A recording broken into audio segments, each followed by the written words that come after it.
J'ai toujours été dans la vente, mais pour Bell Canada. C'est quoi ton approche un peu, toi, de l'immobilier? Mon créneau, ce n'est pas la quantité, mais la qualité. Mais je vous dis, c'est une tangente qui est extrêmement glissante. Et toi, tu me dis le contraire. Scénario de cauchemar. Bonjour à tous et bienvenue pour un nouvel épisode du podcast. Aujourd'hui, un épisode très spécial. Vous avez bien vu, on a changé d'univers, on est en mode carpool avec Jacques Tanis. Comment ça va, Jacques? Ça va super bien, toi? Merci. Écoute, ça faisait longtemps, on était dû pour se parler, pour se voir. Mais oui, écoute, c'est un grand plaisir de t'avoir dans ce nouveau format. Et tu sais, cette idée, en fait, on avait tellement pensé à faire quelque chose de différent, quelque chose, tu sais, qui change un peu de l'ordinaire. Ça m'est venu, je me suis dit, mais avec toi, ça va passer tellement smooth. Ben, on l'espère, on va voir. Mais ça devrait bien passer. En tout cas, entre nous, le courant a bien passé là, dès nos premières rencontres. Là. Exact. Parfait. Donc, je vais enlever ça. Salut tout le monde. Mets-toi à l'aise, Ouais. Ben, donc, c'est à peu près, on est dans mon bureau aussi. Hein. C'est à peu près mon petit univers et tout. Fait que. Hein. C'est ça. J'imagine que en tant que courtier immobilier, tu passes beaucoup de temps aussi dans la voiture. On passe du temps, ouais. Un temps considérable en auto. Donc, c'est logique aussi que, voilà, on se parle en auto. En auto, exactement. Fait que des fois, on priorise un peu le confort et tout. Bon, ça fait partie du métier. Alors, si tu peux un peu expliquer, avant que tu parles un peu de toi, de comment tu es rentré dans l'immobilier, etc. je voulais vraiment remercier tous les gens qui vont voir le podcast, te remercier. N'oubliez pas de vous abonner YouTube, si vous écoutez plus sur Spotify, si vous êtes plus audio, Apple Podcast. Donnez-nous de la force, c'est vraiment important pour nous. Et on commence tout de suite l'épisode avec Jacques. Je peux même renchérir. Oui. Tu sais, moi aussi j'en fais du contenu, mais à tous ceux qui le font, nos spectateurs, c'est que vous êtes notre force motrice qui nous motive, qui nous encourage à continuer. Fait que le visionnement, le partage, c'est très important. Exact. Parce que on met beaucoup d'efforts, c'est beaucoup d'énergie. Il faut penser au tournage. Il y a des investissements qu'il faut faire pour faire un tournage. Fait que c'est énormément d'efforts avant d'arriver à produire, livrer quelque chose au grand public. Fait que c'est à supporter. Alors suivez, abonnez-vous et partagez. Yes. Et suivez aussi Jacques, je vais le mettre en bas bien sûr dans la vidéo. Vice versa. Si tu veux bien commencer Jacques, voilà, nous expliquer un peu comment ça se fait que tu as atterri en immobilier, depuis combien de temps tu es courtier, est-ce que tu faisais quelque chose avant peut-être? Tu sais quoi? Je vais dire quelque chose, puis c'est vraiment en toute humilité. Ça fait combien de temps que je suis en immobilier? Honnêtement, j'ai pas vu le temps passer. Pour pas faire de suspense, ça fait 20 ans. Et j'ai pas vu le temps passer. Why? J'ai eu que du plaisir, que du fun tout le long. Bon, ceci dit, si on retourne en arrière, qu'est-ce que je faisais en avant? J'ai été, très peu de personnes le savent. J'ai toujours été dans la vente, mais pour Bell Canada, le département des ventes. Dans le temps, ça s'appelait CC, CPC, changer de compte principal, en tout cas. Écoute, ça fait longtemps. Ça fait plus de 20 ans de ça, bien entendu. Ouais. Et puis, l'ironie du sort, non, ou plutôt, souvent le monde va dire, j'ai décidé d'aller en immobilier parce que je savais pas quoi faire, j'avais pas d'emploi, je me cherchais, ou peu importe la raison, là, ça allait mal financièrement et tout. Mais pour dire franchement, moi, ça a tout été le contraire. Dans le temps, chez Bell, je pense que je suis rentré chez Bell à quelques années près, là, autour de 95, 96. Dans le temps, c'était de très bons emplois où on était extrêmement bien payé avec toutes les garanties, les avantages, les couvertures que cette boîte offrait. Ouais, c'est une grosse compagnie aussi. Oui. Écoute, c'était ma plus belle école de formation. Okay? L'équipe de vente, les coachings, écoutez, on a eu des formations qui valaient des milliers de dollars. Fait que c'est à force d'aider des collègues Ouais. qui faisaient des achats. J'étais toujours parmi les plus jeunes. À force de les aider, j'étais très curieux. Souvenons-nous, à l'époque, Internet n'est pas ce qu'il est aujourd'hui. Hein. Même les cellulaires, c'était au tout début. Avant, c'était les Padgets. On était dans cette ère-là. Fait que c'était complètement différent. Fait que c'est à force de creuser, de fouiller, j'ai pris goût à cela. Fait que j'ai tout lâché, Belle, pour m'en aller en immobilier. Écoute, petite anecdote, mes parents n'en revenaient pas.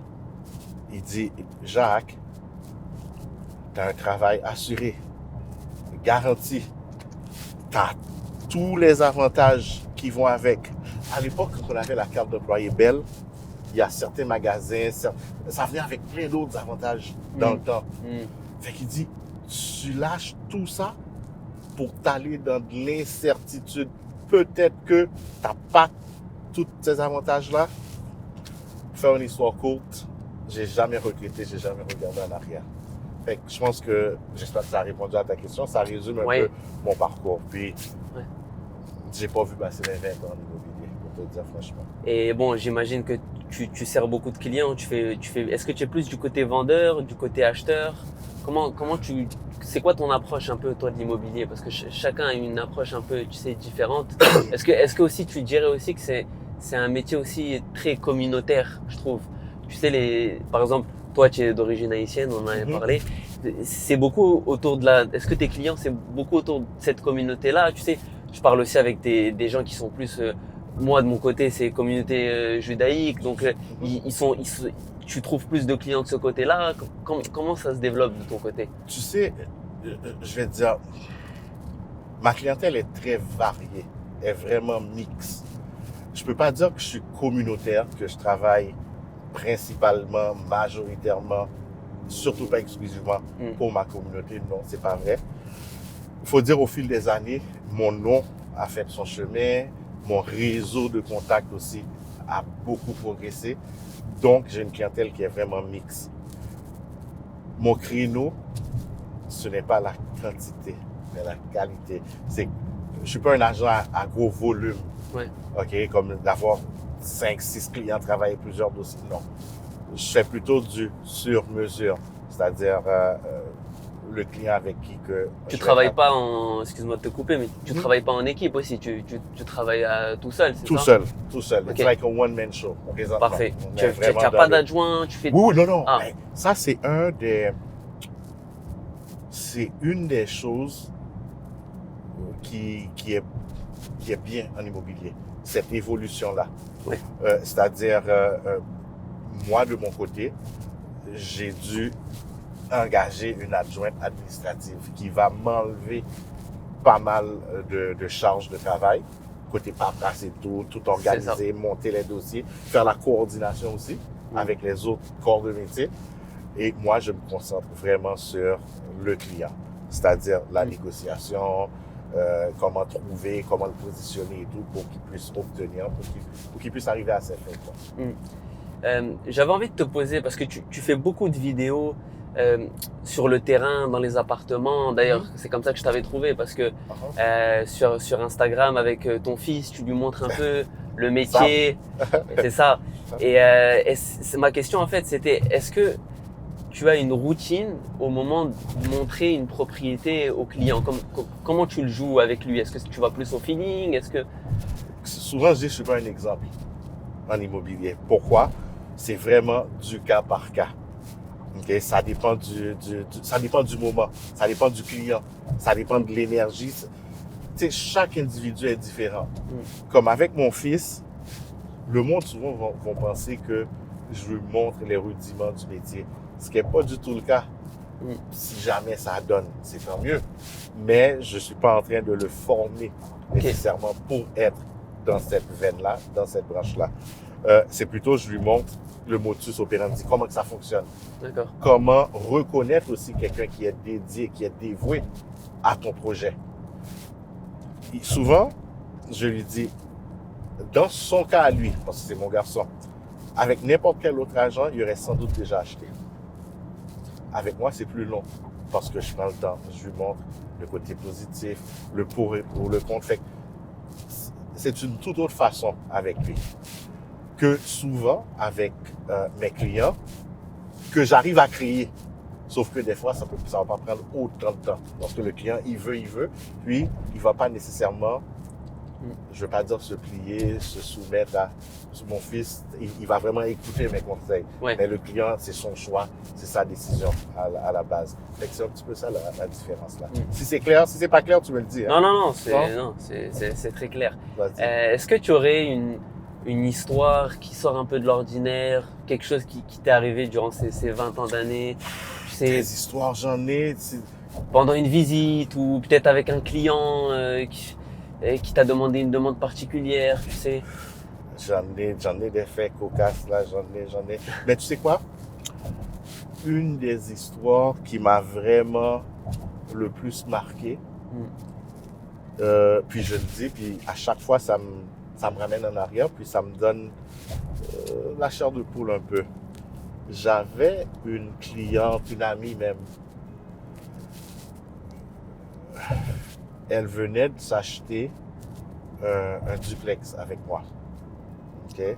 Puis elle avait une petite fille. À l'époque, écoute, elle devrait avoir peut-être entre 8 et 9 ans, maximum 10. Ok. Écoute, la maman travaillait pour la RBC, je me rappelle, parce qu'elle avait été financée, je pense, par cette banque-là de mémoire. Bref. Tu sais, les premiers mois, ça se passait très bien. Elle habitait le logement principal, l'autre appartement était loué. Donc c'était une vendeuse. Non. Ah. Elle a cherché à acheter. Non, c'est ça. Elle a acheté avec moi. Elle a acheté la propriété. Ok, elle a acheté avec toi. Exact.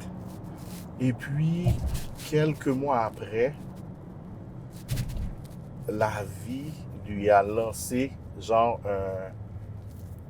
un mauvais coup de dé, si je peux ainsi dire. Elle n'a pas survécu. Donc, je pense que ça résume. Puis, c'était une situation, écoute, c'était extrêmement triste. Tu revis tout le contentement de la personne il y a quelques mois de cela, tu étais là, tu étais avec elle. Tu sais, je connaissais toute son historique, je connaissais son parcours. Ouais. Puis, tu te ramasses avec ça. C'était quoi? C'était un peu après Oui, après là, elle avait déjà habité son logement. C'est ça, elle avait déjà pris possession. Et comment tu l'as su, toi? Non, on est resté en contact. T'étais toujours en contact? Souvent, mes clients restent toujours en contact avec moi. Dans le temps, c'était différent. C'était au téléphone. Le monde, on prenait le temps de s'appeler, de se parler. Ils prenaient pas contact avec toi à travers Facebook, Instagram, TikTok, puis tout ça. Non. Ouais. C'était vraiment, on tenait contact. Et aussi, dans le temps, ce que je te dis là, ça fait peut-être 18 ans de ça. J'étais à mes débuts là. Bien entendu, c'était plus facile pour moi de garder contact avec tout le monde. J'avais pas un si gros réseau que maintenant. C'est ça. Tu comprends? C'est ça. Donc, les appels et tout, c'était plus facile. Puis, ce qui m'avait vraiment marqué, c'est que je regardais la petite qui comprenait pas trop, qui était aux obsèques de sa maman et tout. Et tout le monde, on se disait, mais comment ça allait se passer pour eux? OK, elle était seule, c'était une femme seule. Il y a un père à quelque part, mais... Pas présent, quoi. Écoute, j'en ai jamais eu conscience. OK. Bon, j'en ai jamais eu conscience. Mais c'était la maman qui héritait de toute cette responsabilité-là. Et tu sais quoi? À travers cette catastrophe, il y a eu quand même une petite lueur d'espoir, c'est-à-dire la bâtisse a été payée via les assurances et tout. La mère qui habitait dans un appartement. Puis je me rappelle, je l'ai aidé à finaliser les papiers pour qu'elle puisse quitter préemptivement sa location. Ouais. Elle a été habitée dans le duplex et tout qui était payé. Fait que ça leur a permis quand même d'avoir un soutien financier adéquat pour que la fille puisse au moins continuer avec la mère. Fait que d'où l'importance souvent, le petit patrimoine immobilier, c'est pas à négliger. Ce n'est pas la seule ressource, ce n'est pas la seule chose, mais c'est une des facilités de l'immobilier, l'une des facilités, selon moi.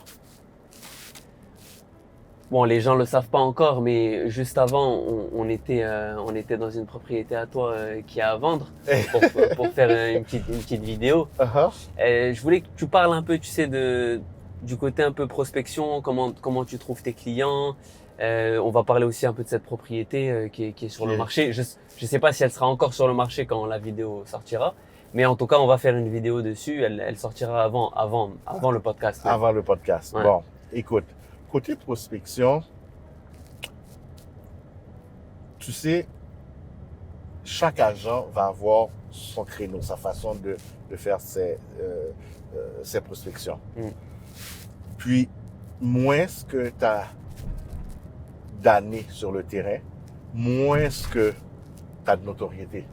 Malgré que ces temps-ci, avec les réseaux sociaux, un jeune, un nouveau courtier, quand je dis un jeune là, dans la profession, Oui, je parle un pas jeune dans la d'âge et profession. tout là, Ouais. quelqu'un de récent dans la profession, peut rapidement, je pense qu'il court après toi là. Ah, on est là, je suis avec Jacques. Je pense que c'est ça, quelqu'un de récent, de nouveau dans la profession, peut rapidement se bâtir une visibilité. Oui. Est-ce que ça va être une notoriété? Ça, c'est une autre chose. Est-ce que l'expérience va être au rendez-vous? Mm. Ça, c'est autre chose. Mm. Fait que les réseaux sociaux, ça peut permettre à cette personne récente sur le marché d'acquérir certains acheteurs. Okay? Mais moi, ça fait 20 ans. Donc, il y a une forme de prospection que je ne fais pas. Puis, avec beaucoup de modestie que j'ai jamais fait. J'ai jamais fait de sollicitation par téléphone.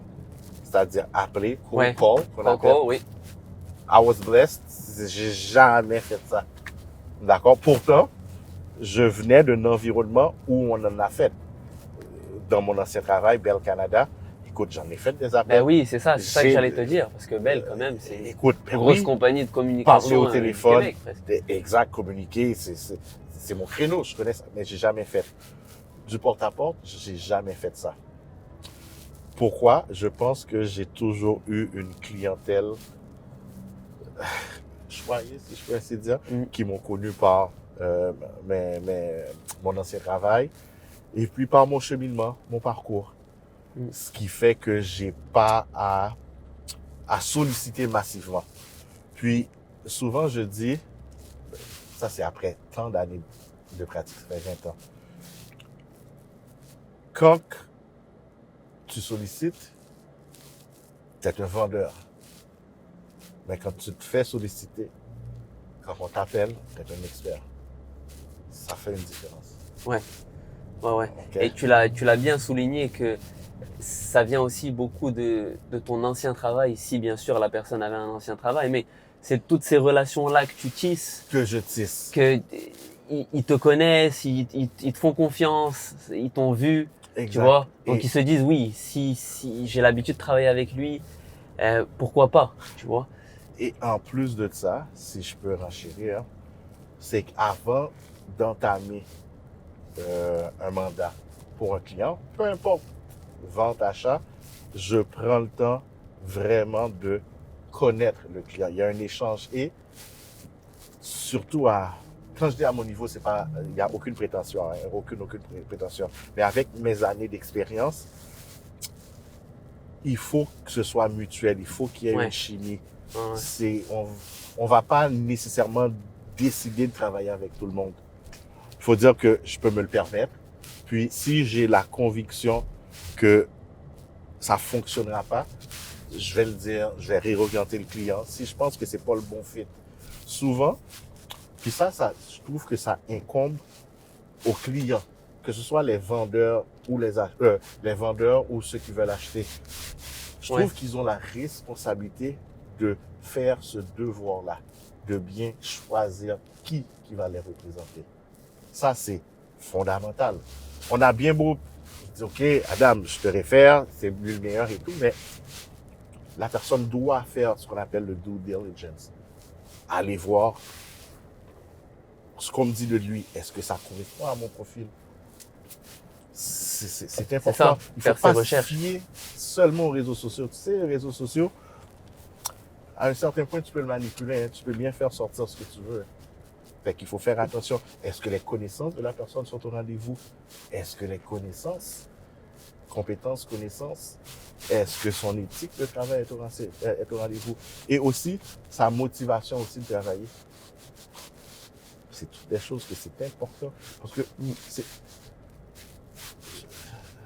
c'est un gros investissement pour le client qu'on ne peut pas prendre à la légère. Notre travail a un impact sur la vie de l'autre personne.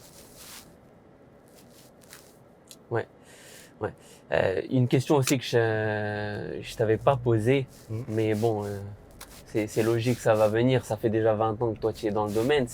Est-ce que tu as investi au fur et à mesure de ces 20 ans, toi, en immobilier? Est-ce que c'est quelque chose qui t'a intéressé? J'en ai fait des investissements. J'en ai gagné, j'en ai perdu. J'en ai toujours. Fait que j'ai pu voir toutes les différents spectres, tout ce que ça peut offrir l'immobilier. Ouais. Tout comme que ça peut être un véhicule fantastique pour grandir, pour faire fructifier et tout. Tout comme ça peut être un gouffre financier.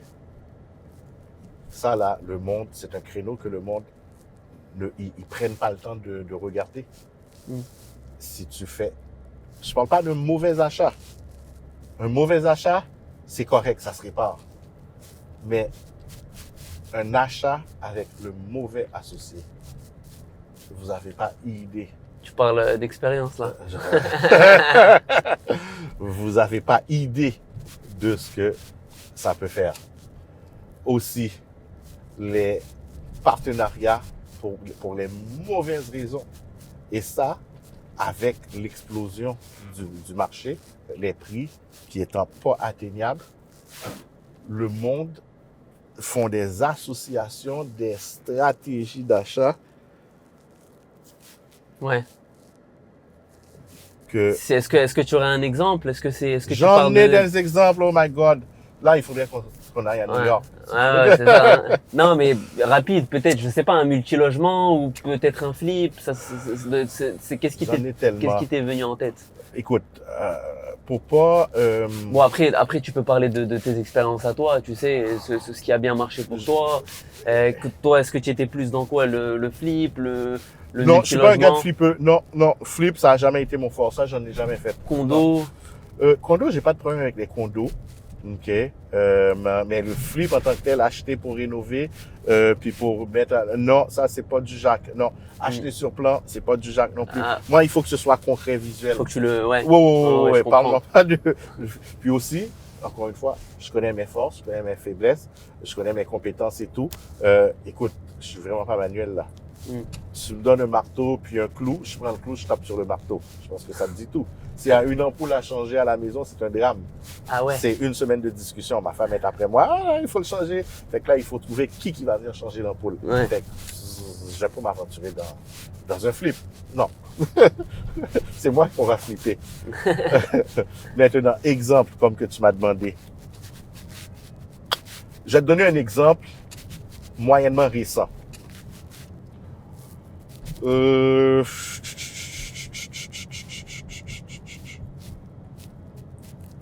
Non, celle-là va être un petit peu trop proche.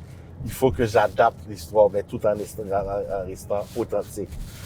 Ce qui te vient par la tête, franchement. Ou si tu en as pas comme ça. Tu sais, c'est juste pour un peu avoir un peu une expérience aussi comme ça, pour que les gens peut-être qu'il y a des gens qui vont écouter le podcast qui sont un peu dans cette situation.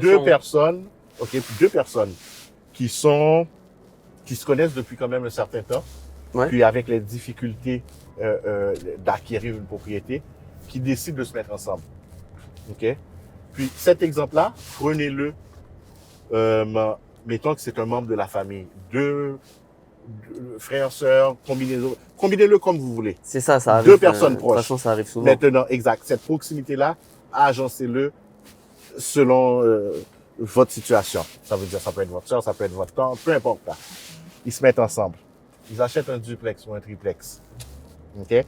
L'exemple que je vous donne, ils ont acheté un quatreplex ensemble. OK. Donc, chacun, ils occupaient un logement. OK? Puis, les deux autres étaient en location. la mise de fonds, pour simplifier, était égale.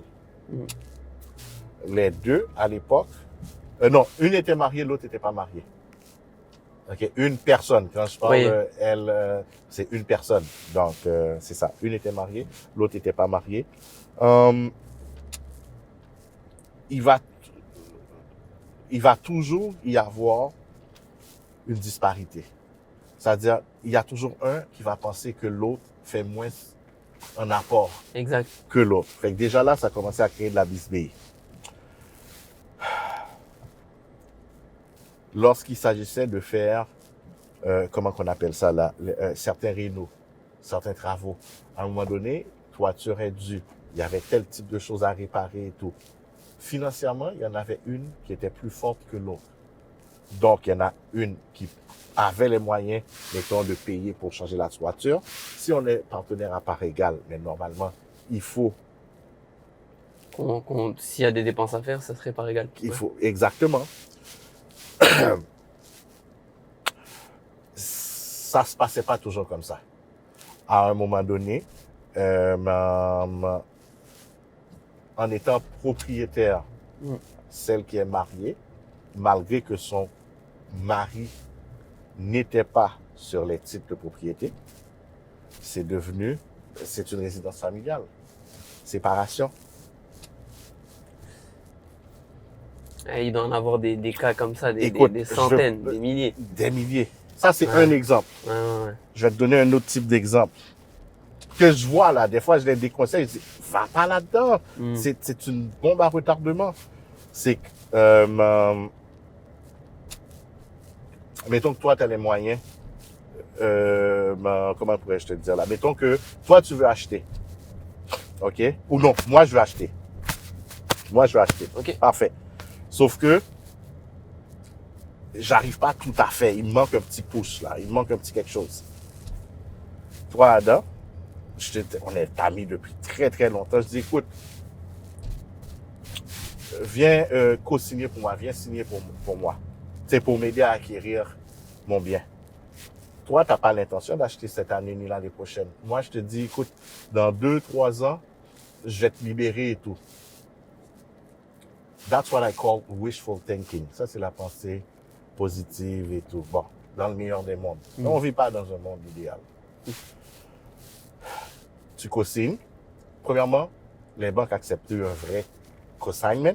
Il faut que ton nom soit sur les titres de propriété. Oui. Maintenant, moi, petit malin, je décide de te donner 1%.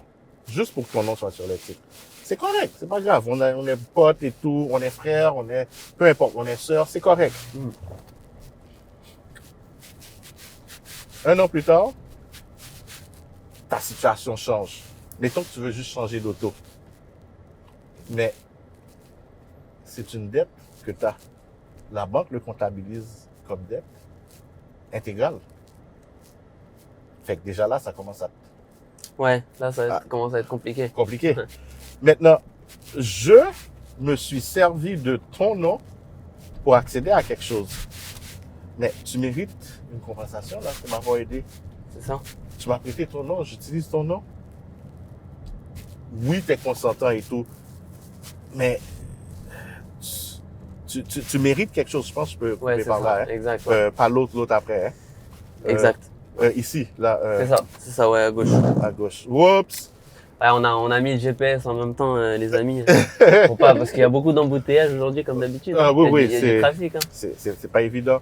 Mais t'es pas stressé, hein? Je conduis bien, hein? Pas si pire. Très bien. Je peux te mettre en mode panique, hein, si tu veux. Non, on est relax. Bon. Okay. Il fait chaud. On est bon. On est bon. Fait, c'est toutes des petites affaires qui vont créer des irritants. Puis, moi, à un moment donné, tu vas te dire, écoute, Jacques, ça marche plus, là. Écoute, il faut que tu me libères. Ouais.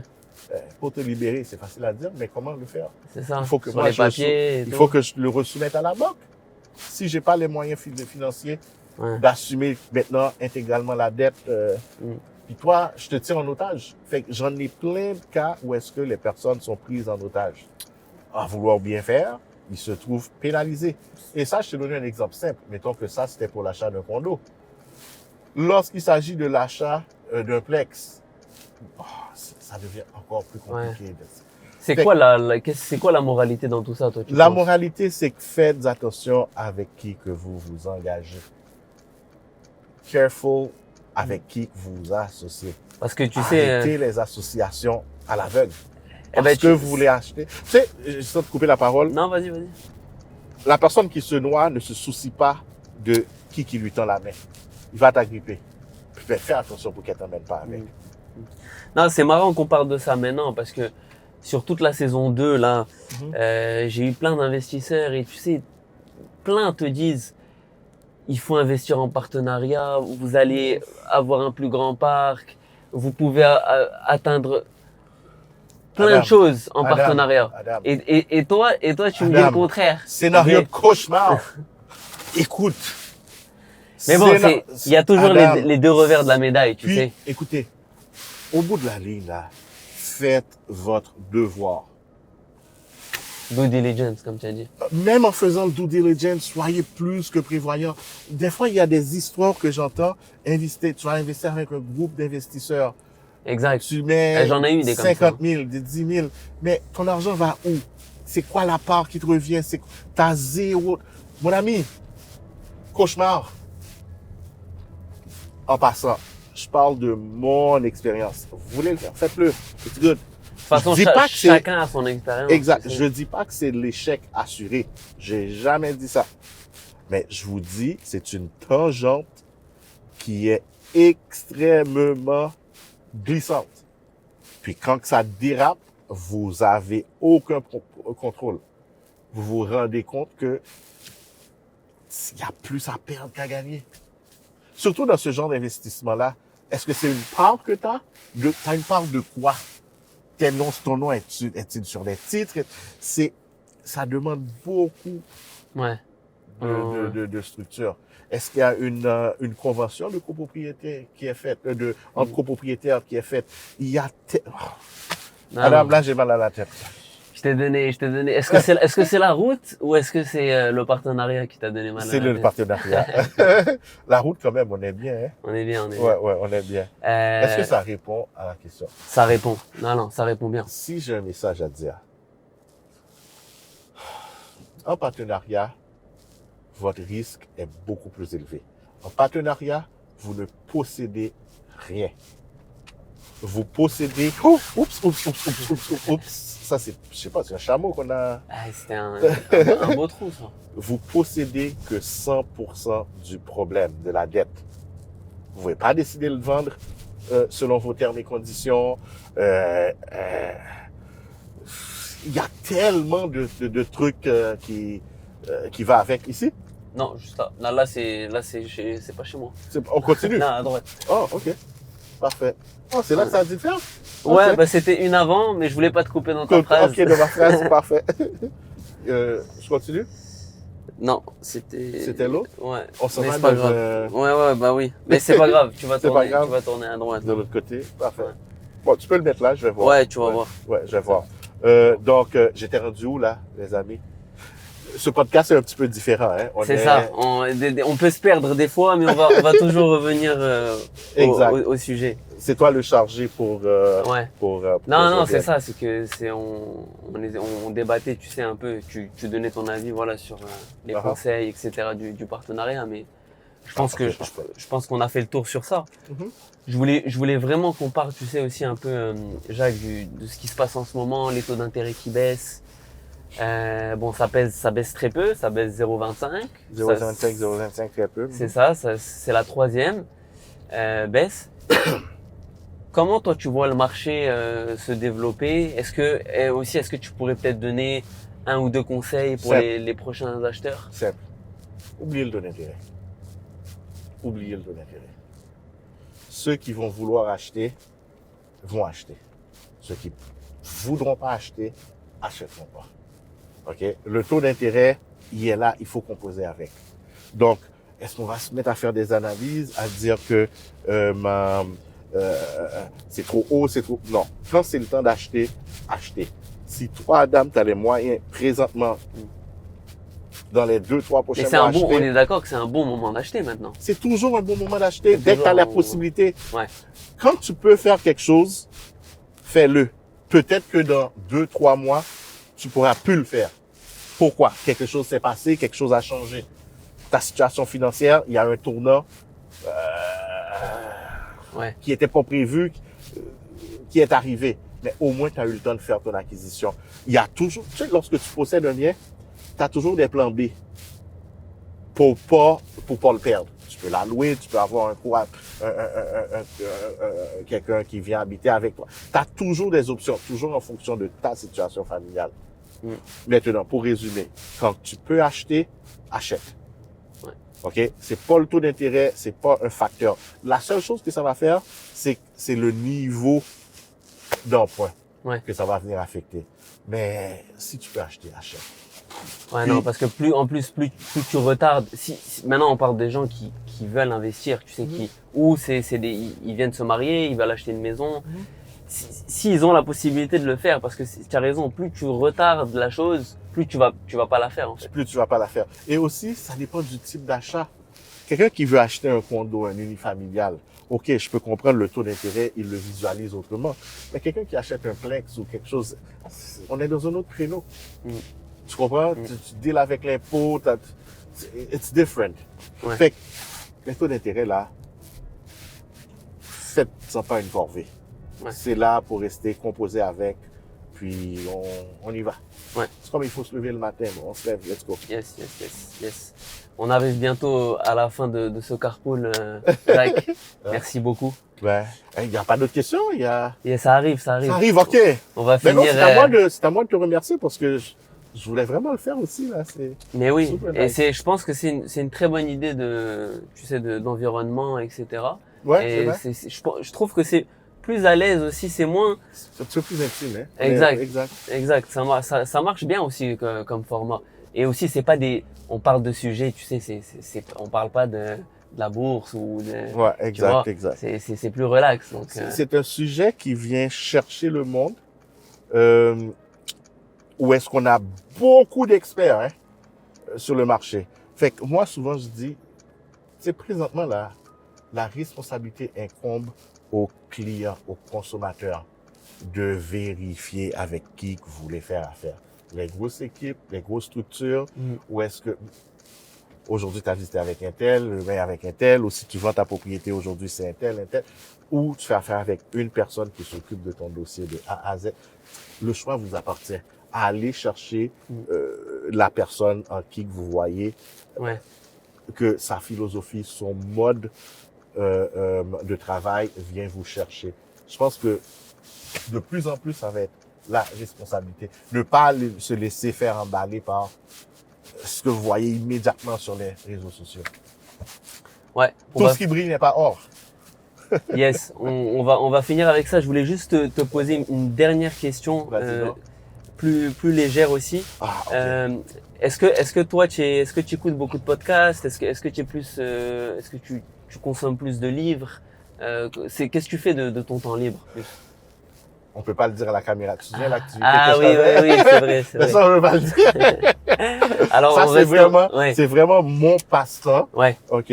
Ça, c'est vraiment mon passe-temps. Bon, sinon, essayez de trouver de quoi il parle. Oh, même pas, ça avait été difficile de trouver. Ouais, c'était difficile. C'est rien d'illégal. Hein. Non, c'est rien d'illégal. Il faut qu'on le dise tout de suite. Mais c'est ça. C'est un sujet sensible, ces temps-ci, là, par les temps qui courent. Exactement. OK? Surtout dans notre grande métropole. Qu'est-ce que je voulais dire? Podcast, livre. Oui, exactement. Écoute, j'écoute à peu près ce que tout le monde fait. Est-ce que de façon assidue, religieusement, peut-être pas, mais il faut toujours se renseigner pour voir ce que tes collègues font. Exact, la concurrence. Ce que tes compétiteurs font, ce que tes associés, tes partenaires aussi font. Puis ça te permet de t'ajuster, de rester humble, de rester grounded. OK? Puis aussi, ça te permet aussi, toi, d'évoluer. Tu comprends? À travers tous les réseaux sociaux, le travail qui est fait, ce que mes confrères, mes collègues, mes 100%. compétiteurs font, ben, ça me permet de mieux me positionner. Tu vois, OK, voici qu'est-ce que je pourrais améliorer, voici qu'est-ce que je pourrais amener de nouveau, voici, tu comprends? Ouais. Fait que c'est toujours bon d'avoir une Un vue spectre d'ensemble. différent, Exact, un et c'est spectre ça. différent. Puis ne Comparé. jamais penser qu'on est les meilleurs. Non, non, non. Tu sais, on est là pour composer. Il y a une chose aussi que je voulais dire. Il faut pas que tu me laisses parler, je parle trop. Non, vas-y, finis sur ça, c'est bon. Souvent, une chose qui me fait rire, les agents d'immeubles, on dit, on met plusieurs chapeaux. Comptable, on est conseiller financier, conseiller matrimoniaux, psychologue, psychiatre. Arrêtez-moi ça. On n'est rien de tout ça. Puis quand on a cette prétention-là, c'est une insulte aux autres professionnels. Non. On accompagne. Tu vas écouter, éviter de prendre position. Surtout, mettons par exemple, je te représente Ada. Puis tu vis une séparation. C'est difficile. Puis tu te confies à moi, tu te soulages. Je vais t'écouter. Mais je pourrais pas te conseiller, elle n'est pas bonne. C'est ça. Il faut Un rester très bon neutre. point. On n'est pas des psychologues, on n'a pas cette formation-là. On est.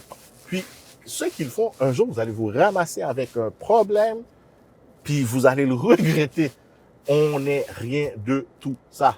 On peut simplement écouter, on fait preuve d'empathie, c'est tout. On va finir avec cette belle prise de parole. Et je pense que plusieurs courtiers, plusieurs personnes dans le domaine vont l'écouter. Bon, ben c'est parfait. Puis là, on clenche à 160 000 à l'heure. On y va. On y va. Merci à tous. Merci Allez, ciao, beaucoup bye. d'avoir regardé l'épisode. N'hésitez pas de vous abonner sur les différents canaux du podcast. Si vous avez des questions, Jacques est là, je suis là. On se retrouve très bientôt pour un nouvel épisode. Suivez-nous et partagez.